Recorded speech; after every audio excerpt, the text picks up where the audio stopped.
절대 전략 세워보겠습니다. 카카오페이 증권의 윤정식 부장입니다. 안녕하세요. 네, 안녕하세요. 네, 오늘 장은 한마디로 어떻게 표현하시겠어요?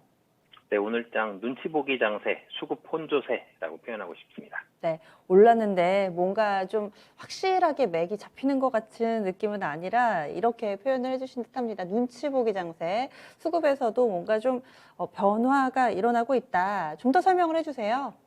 네, 우선은 최근에 본다라면은 변동성이 상당히 낮습니다. 1% 이상 시장이 코스피 기준으로 변동된 게 사실은 언제인지 쭉 찾아보니까 한 달이 넘었어요.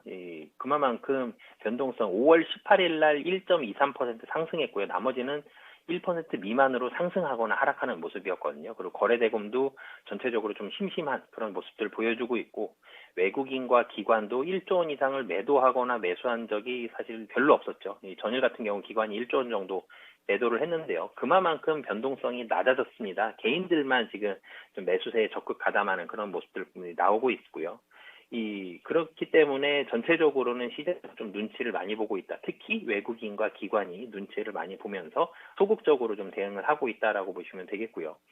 오늘 장 같은 경우는 사실은 외국인이 그래도 3거래일 쉬고 오늘 이제 4거래일 만에 매수가 들어오는 그런 부분들 보여줬고, 매수 들어온 섹터들을 좀 살펴본다라면 매수 대금이 오늘 순매수가 외국인이 3,192억 원인데요. 화학과 운수 장비만 거의 샀다라고 보시면 되겠습니다. 화학과 운수 장비가 합쳐져서 4,500억 정도 매수가 들어왔으니까요. 화학과 운수 장비 쪽으로만 외국인은 매수를 했고, 나머지 섹터는 도리어 전기전자나 의약품 쪽은 좀 매도를 보여주고, 나머지는 거의 좀 쉬고 있었던 그런 섹터별로 좀 쉬는 모습들을 많이 보여주는 그런 시장이었습니다. 외국인의 수급이 가장 크게 상승과 하락에 작용을 하는 요인인데, 그 외국인의 수급도 사실은 크게 변동성이 좀 없는 그런 모습이 금일장에도 나왔다라고 보시면 되겠습니다. 네. 그러면은 이렇게 오늘 장에서 중요한 점들까지 좀 체크를 해 주셨는데 앞으로를 내다볼 때 다소 좀 심심하고 눈치를 보고 있고 수급도 혼조 양상을 나타낸다면은 이제 시장은 어떤 방향으로 흘러갈 것인가 일정으로 좀 먼저 체크를 해 보겠습니다. 이번 주 남은 기간 동안에 주목해 볼 만한 일정들 어떤 게 있나요?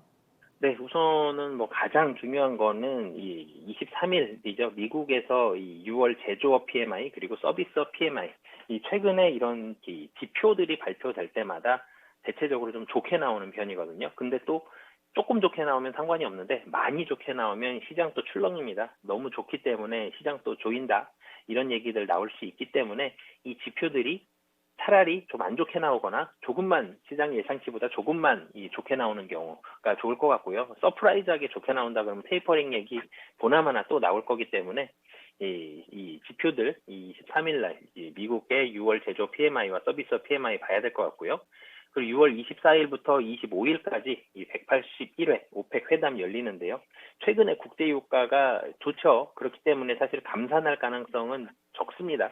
지금 WTI 기준으로 70불 넘었기 때문에 사실은 오펙 회담을 하더라도 큰 변동을 주지는 않을 것 같고요.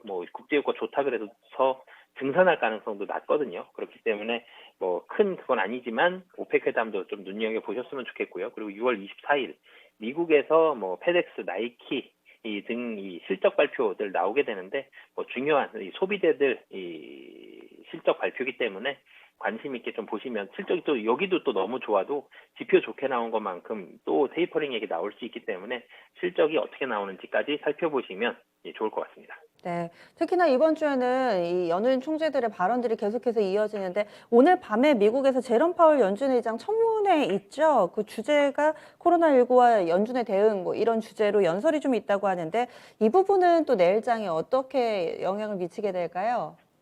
네, 요즘에 연준 위원들이 사실은 일관성이, 원래도 매파와 비둘기파가 있는 건 맞지만 좀 일관성이 없는 그런 부분들도 좀 있고요. 근데 전체적으로는 시장의 충격이 굉장히 크지는 않습니다. 이 연준의 역할이 물가 안정이기는 하지만, 이 물가 안정을 시키기 전에 그렇다고 시장에 또 충격을 너무 주면 또 안 되기 때문에 깜빡이를 잘 켜주거든요. 그렇기 때문에 이 연준 위원이 어떤 발언을 하느냐를 주목해 볼 필요는 있겠지만, 이 청문회에서 사실은 드라마틱한 변동이 나올 만한 그런 발언을 하기에는 쉽지는 않을 것 같아서, 이런 부분도 지켜는 보시고, 그리고 최근에 테이퍼링 우려감들이 시장에 많이 반영이 되고 있죠.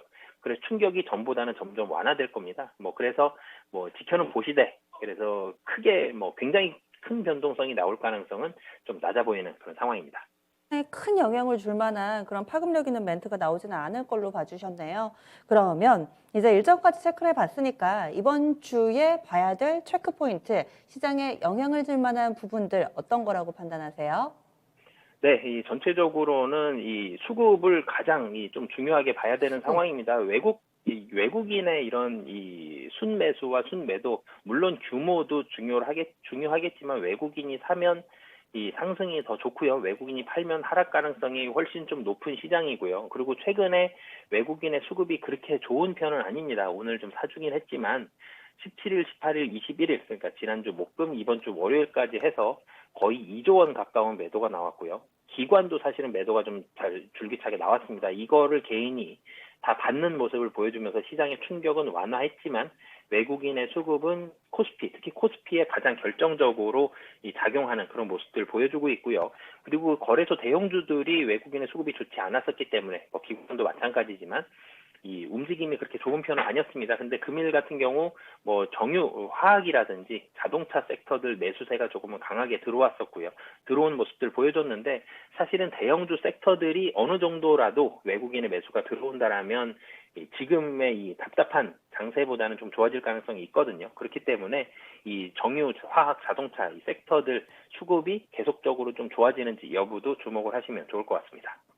네, 알겠습니다. 그래서 지금 섹터 상으로도 어떻게 또 봐야 될지 이런 부분까지 점검을 해 주셨는데요. 그러면은 이번 주 절대 전략 어떻게 세우는 게 좋을까요?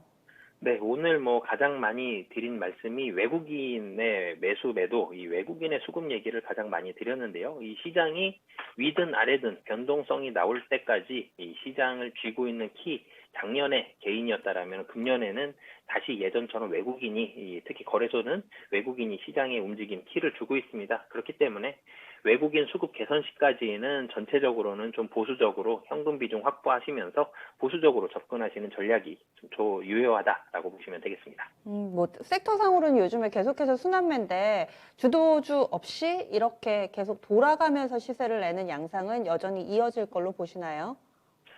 길게 본다라면은 소비 관련된 섹터들이 좋겠지만 아, 최근에는 그런 게 없죠. 지금 전체적으로 좀 돌아가면서 특히 매도가 많이 나오고 있는 시장이기 때문에 길게 봤을 때는 소비가 늘어나는 부분들, 연말까지는 분명히 좋아지겠지만 그거는 길게 보시는 분들은 그렇게 접근하시면 될 것 같고요. 짧게 보시는 분들은 시장 조금만 더 관망하시고 방향성 나왔을 때 준비하시면 좋을 것 같습니다. 네. 오늘 강세 움직임을 나타냈던 소재 산업재 이쪽에 대한 시각은 좀 어떠세요? 연속성을 보여줄지 아닌지에 대해서는요? 네, 소재 산업재 사실 실적이 좋기 때문에 네. 지금 사실은 이 제일 윗부분에서 차익 실현이 나온 섹터들이 거의 대부분이죠. 거래소 섹터 대부분이 이 상당히 주가가 좋은 모습들 보여줬다가 5월 달에 차익 실현 매물들 좀 많이 나오는 그런 모습들 보여줬고 6월 달에 좀 지지부진한 모습 나오다가 금일 반등하는 섹터들이 나왔는데요. 실적이 좋은 건 맞는데 이 지금 자리에서 외국인이 다시 적극적으로 사느냐, 이 부분은 거래소도 그렇고 이 섹터들도 그렇고 아직까지는 좀 물음표가 있습니다. 그렇기 음. 때문에 수급적으로는 길게 봤을 때 사실은 이 소재 산업대도 좋거든요.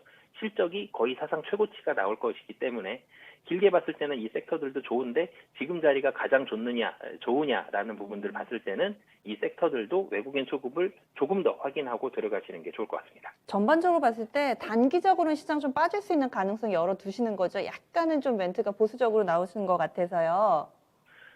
사실은 이 악재에 좀 더 예민하게 반응하고 있거든요. 지금 네, 네. 시장이 뭐 드라마틱하게 추세적인 하락이 나올 가능성은 낮지만 그렇다고 네. 올라가기도 쉽지 않은 이런 상황에서는 도리어 좀 보수적으로 아, 시장을 잡는 게 좋은 전략일 것 같아서요. 이 예. 지금 자리에서는 조금 보수적으로 봐주시면 좋을 것 같습니다. 알겠습니다. 오늘 말씀 고맙습니다. 네, 감사합니다. 네.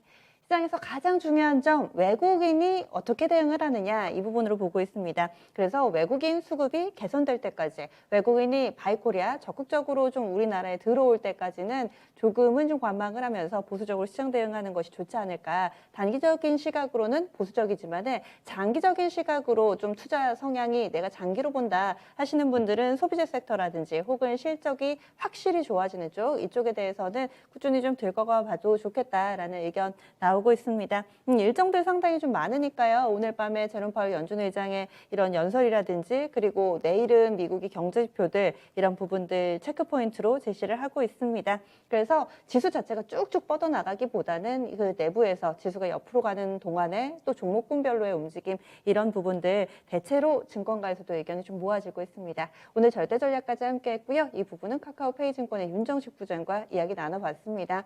오늘 장에서는 그동안 우지 못하셨던 분들이 또 방긋 웃고 또 지금까지 수익 내셨던 분들은 약간은 좀 처져 있는 그런 장인 듯 합니다. 내일 장에서도 여러 가지 재료들 나올 테니까요. 저희가 좀 든든히 준비를 해서 내일 아침 이 시간에 다시 찾아뵙도록 하겠습니다. 종목 고민 있으신 분들은 이어지는 진짜 쉬운 진단 시간 활용해 주세요. 실시간으로 또 여러 가지 루트 전화나 유튜브 게시판을 통해서도 여러분들 상담 도와드리고 있습니다. 그러면 저는 여기서 인사드릴게요. 지금까지 다양한 투자 판단에 대한 도움 말씀드렸습니다. 종목의 상승과 하락을 보장하지는 않습니다. 함께해 주신 여러분 고맙습니다.